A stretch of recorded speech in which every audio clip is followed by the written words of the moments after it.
Baalbek Acoustic Levitation, and moving of massive stones. We don't necessarily need giants in the land to move massive stones. I'm looking at, there's some massive stones cut out of the rock, like these here. Let me just click on a couple of these from Google Images.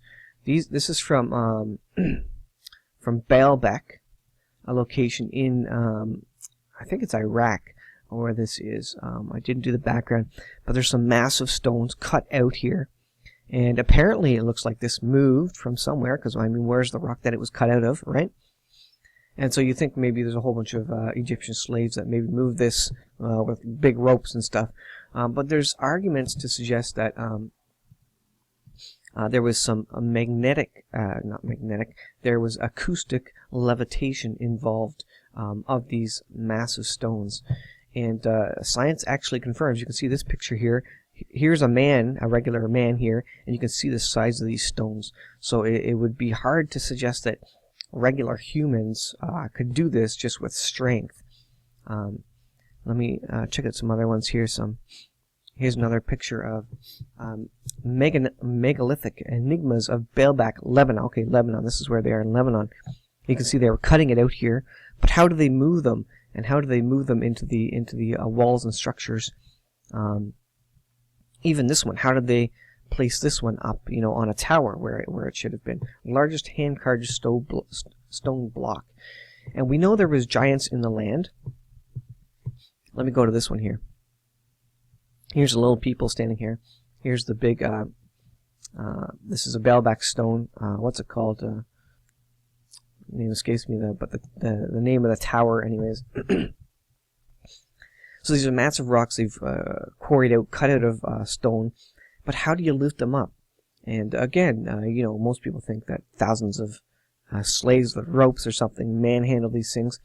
But there were also giants in the land, and that's another explanation. Could 12-foot tall, 15-foot tall giants have been the ones to pick these up? And if you think of a giant twice the size of this regular man here, you think a bunch of those could have been the people to have lifted these, such as the Philistines, for example. There was giants in the collection of Philistine people in Bible times.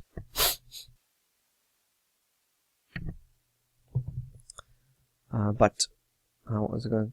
But the science has confirmed that there's such a thing as acoustic levitation, and the people prior to the flood and probably just after the flood probably had the skill and ability, and especially if they didn't, maybe the Nephilim had knowledge for acoustic levitation.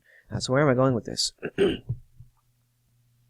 This is an article from phys.org, phys.org. Researchers demonstrate acoustic levitation of large sphere. So it is actually confirmed that people with a certain knowledge probably could have acoustically levitated the Baalbek stones. When placed in an acoustic field, small objects experience a net force that can be used to levitate objects in air. In a new study, researchers have experimentally demonstrated the acoustic levitation of a 50-millimeter solid polystyrene sphere using ultrasound acoustic waves that are above the frequency of human hearing. So, I mean, this could have totally been knowledge that the Nephilim had or passed on to humans to make this noise or whatever. The demonstration is one of the first times that an object larger than the wavelength of the acoustic wave has been acoustically levitated. Previously, this has been achieved only for a few specific cases, such as wire-like and planar objects. In the new study, the levitated sphere is 3.6 times larger than the 14-millimeter acoustic wavelength used here. And so the suggestion is that they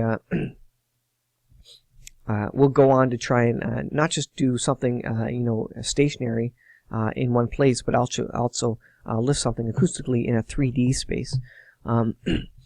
Although there are several different ways to acoustically levitate an object, most methods use an ultrasonic transducer, which converts electrical signals to ultrasonic waves. The current setup uses 3 ultrasonic transducers arranged in a tripod fashion around the sphere.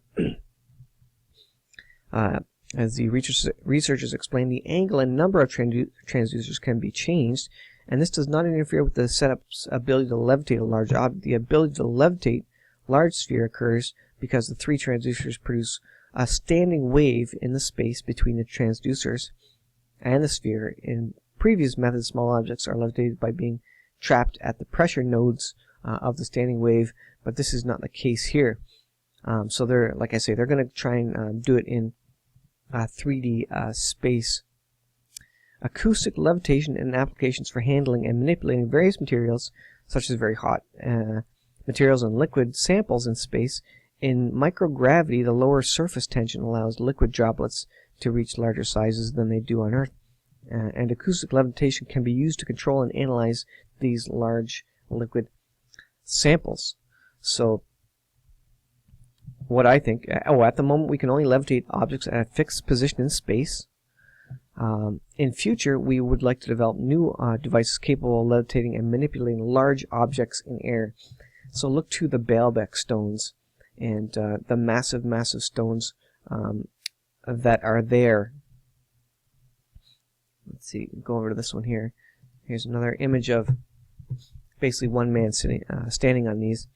So, you know, if the Nephilim, for example, had acoustic levitation, and that's completely within the realm of science, and they simply had the knowledge to produce this, and maybe the supernatural power, I don't know.